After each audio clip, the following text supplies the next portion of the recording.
DK sir Jaukatia channel पर आप लोगों का स्वागत है। आज हमने बिहार के एक सुप्रसिद्ध जिला पश्चिमी चंपारण यानी वेस्ट चंपारण के बारे में सारी जानकारियां देने वाला हूं। इसके लिए आप लोग वीडियो को बनाए रखें। वीडियो मुख्य बातें, पश्चिमी चंपारण का मुख्य बातें, चौहदी, उत्तर में नेपाल, दक्षिण में गोपालगंज जिला, पूरब में पूर्वी चंपारण, पश्चिम में उत्तर प्रदेश। इसका क्षेत्रफल यानी पश्चिमी चंपारण का क्षेत्रफल होता है 5228 वर्ग किलोमीटर। अनुमंडल, पश्चिमी चंपारण में 3 अनुमंडल हैं, जो बेतिया, बगहा, नरकटियागंज है। पश्चिमी चंपारण की कुल जनसंख्या 39,35,042 है। साक्षरता दर इसका 55.70% है। जिला अधिकारी यानी पश्चिमी चंपारण का जिला अधिकारी दिनेश कुमार झा जी है। जिला मुख्यालय बेतिया है। प्रमंडल तिरहुत है। पश्चिमी चंपारण में प्रखंडों की संख्या 18 है, जो निम्न है: बेतिया, पिपरासी, नौतन, बैरिया, मझौलिया, भीतहा, लौरिया, चनपटिया, मैनाटांड, सिकटा, योगापटी, नरकटियागंज, गौनाहा, बगहा 1, बगहा 2, ठकराहा, मधुबनी, रामनगर। ये सब जो है पश्चिमी चंपारण के प्रखंड की संख्या है। और पश्चिमी चंपारण में लोकसभा क्षेत्र 2 है। पहला है वाल्मीकि नगर और दूसरा है बेतिया। ग्राम पंचायतों की संख्या 315 है। गांवों की संख्या 1483 है। विधानसभा क्षेत्रों की संख्या यानी पश्चिमी चंपारण में विधानसभा क्षेत्र की संख्या जो है 9 है। फर्स्ट में वाल्मीकि नगर, 2 में बेतिया, 3 में लौरिया, 4 में रामनगर, 5 में नरकटियागंज, 6 में बगहा, 7 में नौतन, 8 में चनपटिया, 9 में सिकटा। ये जो है विधानसभा क्षेत्र है पश्चिमी चंपारण का। यहां का आरटीओ नंबर यानी जो हम लोग गाड़ी पर देखते हैं आरटीओ नंबर, वो है BR 22। प्रमुख भाषा यानी हमारे पश्चिमी चंपारण जिला जो है इसका प्रमुख भाषा भोजपुरी है। रेवेन्यू ग्राम की संख्या जो है 1507 है। अब चंपारण के इतिहास के बारे में जानकारी प्राप्त करते हैं।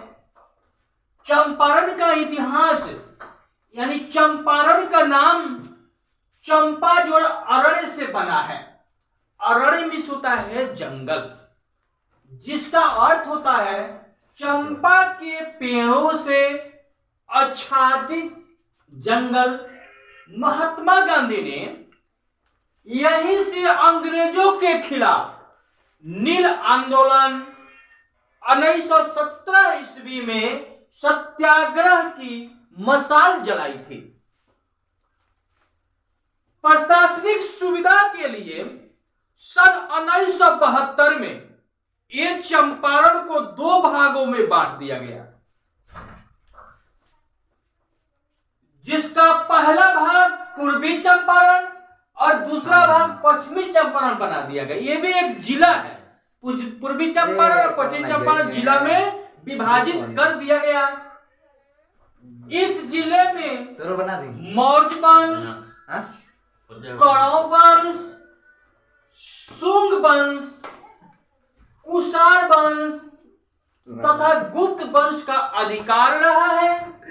यहाँ की जलवायु अपने पड़ोसी जिलों की तुलना में पश्चिमी चंपारण की जलवायु शीतल एवं आर्द्र है। हिमालय से आने वाली ठंडी हवाओं के कारण यहाँ सर्दी अधिक होती है। यानी हिमालय से जब आर्द्र आती है तो यहाँ पे सर्दी अधिक होती है। महत्वपूर्ण व्यक्ति यानी पश्चिमी चंपारण का महत्वपूर्ण व्यक्ति है राजकुमार शुक्ल, प्रजापति मिश्र, शेख गुलाब, केदार पांडे, तारकेश्वर नाथ तिवारी, श्यामकांत तिवारी, असित नाथ तिवारी, बद्री प्रसाद यादव। अब चलिए पश्चिमी चंपारण के आयात और निर्यात के बारे में अध्ययन लेते हैं। आयात से क्या होता है? आयात का मतलब कौन कौन सामान पश्चिमी चंपारण में मंगाया जाता है, और निर्यात का अर्थ होता है कि कौन कौन से सामान पश्चिमी चंपारण से दूसरी जगह भेजा जाता है। नेपाल से सड़क मार्ग द्वारा, यानी पश्चिमी चंपारण के में जो है सटे जो है नेपाल, उसे सड़क मार्ग द्वारा चावल, लकड़ी, मसाले का आयात होता है। यानी नेपाल से सड़क मार्ग के द्वारा चावल, लकड़ी और मसाला हम लोग नेपाल से मंगाते हैं, जबकि यहां से यानी पश्चिमी चंपारण से कपड़ा, पेट्रोलियम उत्पाद निर्यात किए जाते हैं। यानी पश्चिमी चंपारण से कपड़ा, पेट्रोलियम उत्पादन जो होता है निर्यात किया जाता है, यानी भेजा जाता है। बिहार के आसपास बेत की लकड़ियां मिलती हैं, यानी बेतिया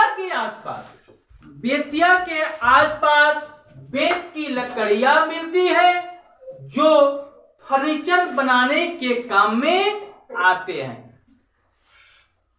बगहा, बेतिया, चनपटिया एवं नरकटियागंज व्यापार के अच्छे केंद्र हैं, यानी पश्चिमी चंपारण में। अब चलिए यहाँ की उद्योग के बारे में जानकारी लेते हैं, यानी पश्चिमी चंपारण का उद्योग कहाँ कहाँ है, कौन कौन है, इसके बारे में जानकारी ले रहे हैं।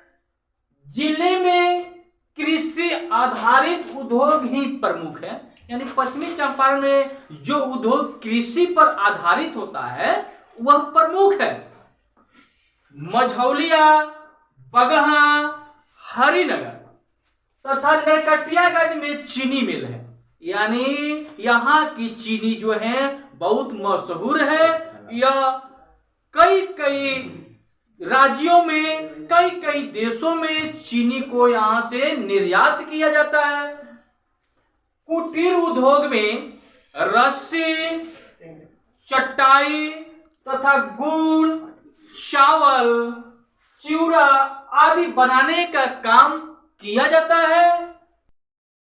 अगर यह पश्चिमी चंपारण के बारे में ये मेरा वीडियो अच्छा लगा है तो मेरे चैनल को सब्सक्राइब करें और लाइक बटन को दबाएं और अधिक से अधिक शेयर करें। उसके बाद कमेंट में ये लिखे कि आप किस ब्लॉक से बिलोंग करते हैं। Thank you. अगले वीडियो में फिर मिलेंगे। आते हैं पर्यटन स्थल के बारे में। पर्यटन स्थल में 1 नंबर में वाल्मीकि नगर राष्ट्रीय उद्यान एवं बाघ अभयारण्य। 2 में वाल्मीकि आश्रम और गंडक परियोजना। 3 नंबर में त्रिवेणी संगम तथा बानगढ़ी। 4 नंबर भिखना ठोरी। 5 नंबर नंदनगढ़, जानकीगढ़ एवं लौरिया का स्तूप स्तंभ। नेक्स्ट में सुमेश्वर का किला, सरयामन पक्षी विहार, भितियारवा आश्रम। ये सब जो है पश्चिमी चंपारण का पर्यटन स्थल है। अब चलिए पश्चिमी चंपारण के मुख्य नदी के बारे में जानकारी लेते हैं।